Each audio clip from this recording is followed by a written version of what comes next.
एक की प्यार की नगमा है, मौजों की रवानी है, जिंदगी कुछ भी नहीं, तेरी मेरी कहानी है। एक की प्यार की नगमा है। हेलो दोस्तों, स्वागत है आपका अपना YouTube चैनल शिक्षा शेरनी पर।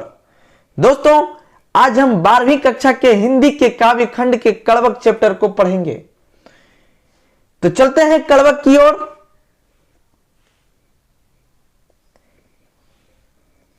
एक नैन कभी मुँह मद गूनी, सोई बिमोहा जे कभी सूनी।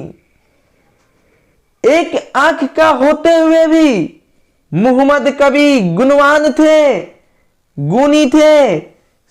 जो भी इनके काव्य को सुने हैं वो विमोहित हो जाते हैं, मोहित हो जाते हैं। चांद जैसे जग विधि उतारा, दीन कलंक किन उजियारा। अरे विधाता ने चंद्रमा को इस धरती पर उतारा है, इस संसार में उतारा है, लेकिन उसे कलंकी बना दिया है। तब पर भी वो अपने प्रकाश से पूरा संसार में रोशनी फैला रहा है। उसी तरह हमें भी विधाता ने इस धरती पर उतारा है और हम भी अपना काव्य से इस संसार में प्रकाश फैलाएंगे। कवि कह रहे हैं, जग सूझा ये कहीं नहीं ना, हुआ सुख असनक तनमा। अरे हमने इस संसार को समझ चुका हूं, एक ही आंख है तो क्या हो गया। अरे हमने तो ये एक ही आंख से इस संसार को सूझ लिया हूं, देख लिया हूं। अरे जिस प्रकार नक्षत्र में शुक्र उदित है, उसी प्रकार हम भी उदित होंगे, मेरा काव्य भी उदित होगा। जो लही अंबही डाब न होई, तो लही सुगंध बसाई न सोई। अरे जब तक आम में डाब नहीं होता है तब तक उसमें सुगंध नहीं हो सकता है। जो लही अंबही डाब न होई, तो लही सुगंध बसाई न सोई। अरे कवि कह रहे हैं कि जब तक आम में डाब नहीं होती है तब तक उसमें सुगंध नहीं हो सकता है। जो लही अंबही, अंबही मतलब होता है आम, डाब मतलब होता है मजरी। अरे जब तक आम में मजरी नहीं हो सकता तब तक उसमें सुगंध नहीं बच सकता है। कीन समुद्र पानी जो खारा, तो अति भय असूझ अपारा। अरे समुद्र का पानी खारा है, इसलिए वो क्या असूझ है, अपार है। जो सुमेरु त्रिशूल विनाशा, भाग कंचन गिरिलाग आकाशा। जब तक सुमेरु पर्वत को त्रिशूल से विनाश नहीं किया गया तब तक वो सोना का नहीं हुआ और आसमान तक नहीं पहुंचा। कवि कह रहे हैं, जो लही घड़ी कलंक न पड़ा, कांच होई न कंचन कारा। अरे जब तक घड़िया में, कलंक मतलब होता है आग, जब तक घड़िया में आग नहीं पड़ेगा तब तक जो कांच होता है वो शुद्ध सोना नहीं होगा। एक नयन जस दर्पण, ओ तही निर्मल भाव, सब रूपवंत गई मुख जो वही कही चाओ। कवि का एक आंख, कवि का एक नयन दर्पण के समान है, दर्पण के जस है, और उसमें निर्मल भाव है, स्वच्छ भाव है। और इसी कारण आज जो जितना भी रूपवान व्यक्ति सब है, सब मलिक मोहम्मद जैसी का मुंह से कुछ सुनने की इच्छा रखता है, सब उनका मुंह को जोबते रहता है। मुहम्मद कवि यह जोड़ी सुनावा, सुना जो प्रेम पीर गा पावा। मलिक मोहम्मद जैसी यह जोड़ के सुना रहा है, जोड़ी मतलब जोड़ जोड़ के सुना रहा है, यह काव्य को जोड़ जोड़ के सुना रहा है। और जो भी इसके काव्य को सुना है वो प्रेम का, पीर का अनुभव पाया है। मुहम्मद कवि यह जोड़ी सुनावा, सुना जो प्रेम पीर गा पावा। मोहम्मद कवि यह काव्य को जोड़ जोड़ कर सुना रहा है और जिसने भी इसके काव्य को सुना है उसे प्रेम का, पीड़ा का अनुभव हुआ है। जोड़ी लाई रकत के लेई, गाढ़ी प्रीत नन जल भई। रकत का लेई का मतलब होता है खून का लस्सा। जोड़ी लाई रकत के ले गाढ़ी प्रीत नन जल भई। अरे उसने जो है इस काव्य को रकत के ले ही लगाकर जोड़ा है और गाढ़ी प्रीत के आंसुओं के जल से भिगोया हुआ है। तो मन जानी कवित अस्कीन्हा मकुय रहे जगत में चिन्हा। कवि ये सोचकर इस काव्य की रचना किए हैं कि अगर वो इस धरती पर रहे या ना रहे, लेकिन जगत में उसका पहचान बना हुआ रहेगा। कहां सो रत्नसेन उस राजा, कहां सुआसी बुद्धि उपराजा, कहां अलाउद्दीन सुल्तानु, कहां राघव जेई कीन बखानु, कहां स्वरूप पद्मावती रानी, कोई न रहा जग रही कहानी। अरे कहां रहे वो रत्नसेन राजा, अरे कहां रहे वो बुद्धि वाला सुगा, अरे कहां रहे वो अलाउद्दीन सुल्तान, अरे कहां रहे वो राघव चेतन जो बखान किया करते थे, अरे कहां रही वो पद्मावती रानी। अरे कोई नहीं रहा, जग में सिर्फ रहा है उसका कहानी। धानी सुपुरुष जस कीर्ति जासु, फूल मरे पे मरे न बासु।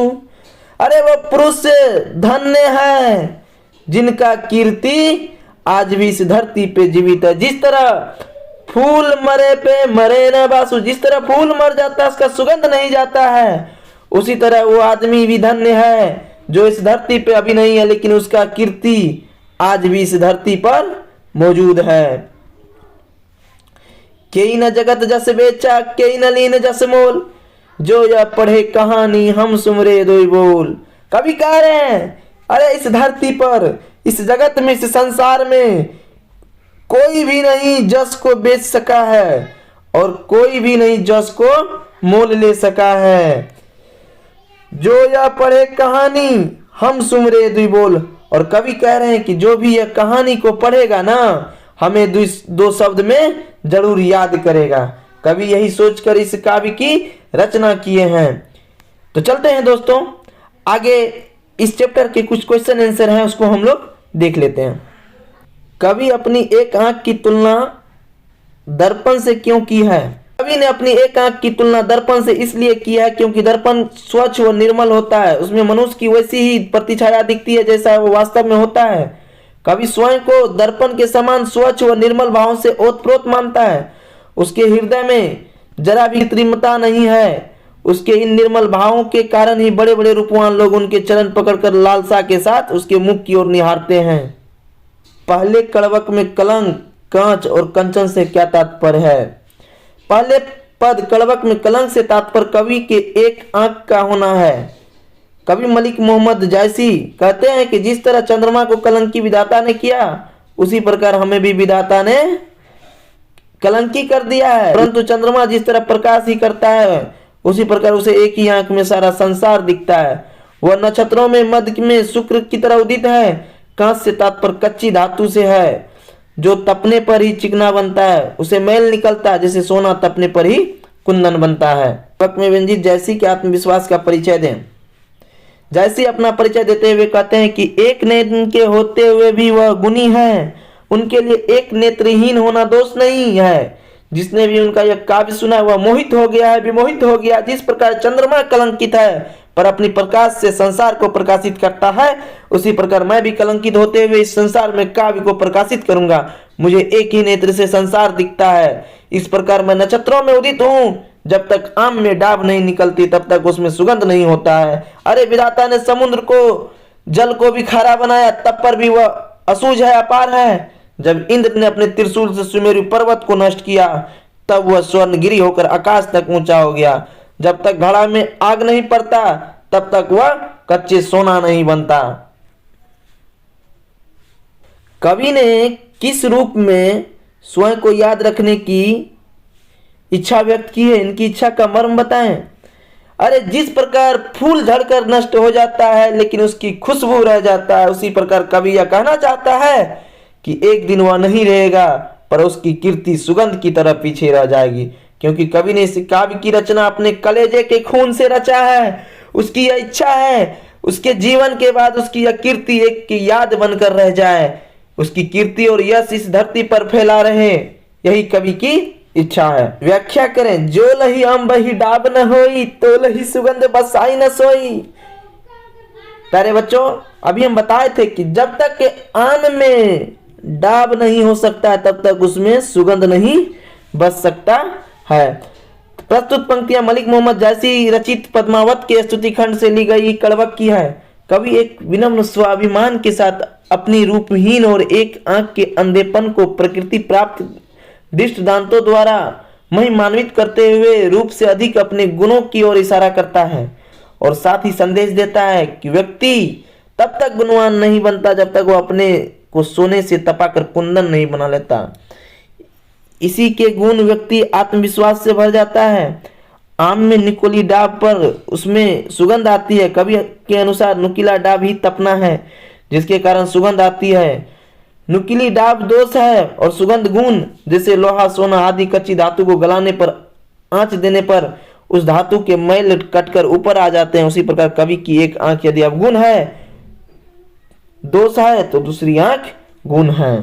रकत के लेई का क्या अर्थ है? कवि अपने काव्य और उसकी कथा सृष्टि के बारे में कहता कि मैंने कविता को रकत के लेई लगाकर जोड़ा है, गाढ़ी प्रीत के नन में भिगोया हुआ हूं। यहाँ कवि कलेजे के खून से रचे इस काव्य के प्रति अपना आत्मविश्वास दर्शाता है।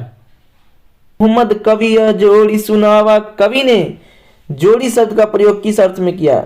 जोड़ी का अर्थ जोड़ जोड़ कर है। कवि ने जोड़ी का प्रयोग कई कथाओं को जोड़ जोड़ कर यह कथा सुना रहा हूं कि अर्थ में किया है। दूसरे पद कड़वक का भाव सौंदर्य स्पष्ट करें। प्रस्तुत पद कड़वक में कवि मलिक मोहम्मद जैसी अपनी सृजनशीलता के प्रति विश्वास दिलाता है कि उसने जो कथा सृष्टि की है बड़ी ही मेहनत से की है। उसने काव्य को अपने कलेजे के खून से लिखा है, मानो रकत की लेई लगाकर जोड़ा है, जो गाढ़े प्रेम के नयन जल से भिगो भिगो कर बनाया है। इस प्रकार की रचना इसलिए की है ताकि उसकी निशानी बची रह जाए। कवि कहता है कि कहाँ है वो रत्नसेन राजा जो पद्मावती के प्रेम के कारण योगी हो गया? कहाँ है वह सुगा जो ऐसी बुद्धि लेकर जन्मा था? कहाँ है वो अलाउद्दीन सुल्तान? कहाँ वो राघव चेतन जिसने पद्मिनी का साह से बखान किया? यहाँ अब कुछ नहीं रहेगा बल्कि यश के रूप में सिर्फ कहानी रह जाएगी। कवि ने दृढ़ इच्छा से व्यक्त की है कि जिस प्रकार फूल झड़कर नष्ट हो जाता है उसी प्रकार खुशबू रह जाती है। कवि यह कहना चाहता है कि एक दिन जीवन नहीं रहेगा पर उसकी कीर्ति सुगंध की तरह पीछे रह जाएगी। जो भी इस कहानी को पढ़ेगा उसे 2 शब्द में स्मरण करेगा। कवि को अपने काव्य के प्रति आत्म विश्वास है, अत्यंत सार्थक और बहुमूल्य है। धानी सो पुरखू जस कीर्ति जासु, फूल मरे पे मरे न वासु।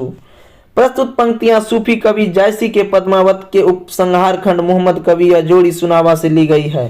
कवि यह कहना चाहता है कि उसने जो पद लिखे हैं या जिस कला का सृजन किया है उसमें अब न राजा रत्नसेन है, अब न रानी रूपवती पद्मावती रानी है, न वह बुद्धिमान सुगा है और न राघव चेतन या अलाउद्दीन है, लेकिन उनके यश के रूप में कहानी रह गई है। फूल झड़कर नष्ट हो जाता है पर उसकी खुशबू नहीं जाती है। कवि कहना चाहते हैं कि एक दिन वह भी नहीं रहेगा पर उसकी कीर्ति सुगंध की तरह पीछे रह जाएगी। एक नयन जस दर्पण ओत निर्मल भाव, सब रूपवंत गही मुख जो वही कही चाव। अरे मलिक मोहम्मद जैसी जी कहना चाहते हैं कि एक आंख का तुलना दर्पण से उन्होंने इसलिए किया है कि जिस तरह दर्पण स्वच्छ और निर्मल होता है ठीक उसी प्रकार कवि की आंख भी निर्मल और स्वच्छ है। कोई भी व्यक्ति अपनी छवि को जिस प्रकार साफ एवं स्पष्ट रूप से दर्पण में देख पाता है ठीक उसी प्रकार कवि की आंख स्वच्छता और पारदर्शिता का प्रतीक है। साथ ही कवि कहता है कि मुख का रूप अच्छा होने पर सभी उसे चाव से देखते हैं, फिर भी मनुष्य का गुण उसके मुख से अच्छा माना जाता है।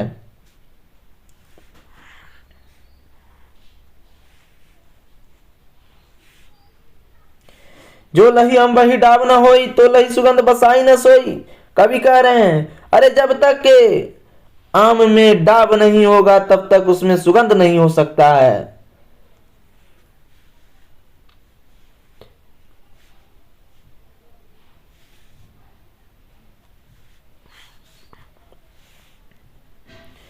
कड़वक कविता का सारांश अपने शब्दों में लिखें। प्रथम पद में कवि ने कहा है कि ईश्वर ने चांद तो बनाया पर उसे कलंकित कर दिया, फिर भी वो अपना प्रकाश देता है। कवि जैसी को एक आंख से ही सारा संसार सूझता है। नक्षत्रों के मध्य में शुक्र की तरह वो उदित है। जब तक आम में नुकीली डाब नहीं निकलती तब तक उसमें सुगंध नहीं बसती। विधाता ने समुद्र के पानी में खारेपन का दोष किया, तभी वो ऐसा सूझ और अपार हुआ। सुमेरु पर्वत को त्रिशूल से मारा गया, तभी वह स्वर्णगिरी होकर आकाश तक ऊंचा हो गया। जब तक घड़िया में मैल नहीं पड़ता तब तक कच्ची धातु में कंचन की चमक नहीं आती। कवि का वह एक नयन दर्पण के समान है और उसका भाव निर्मल है। स्वयं वह कुरूप है, रूपहीन है, पर जितना भी रूपवान है उसके पैर पकड़कर चाव से उसका मुंह जोते हैं।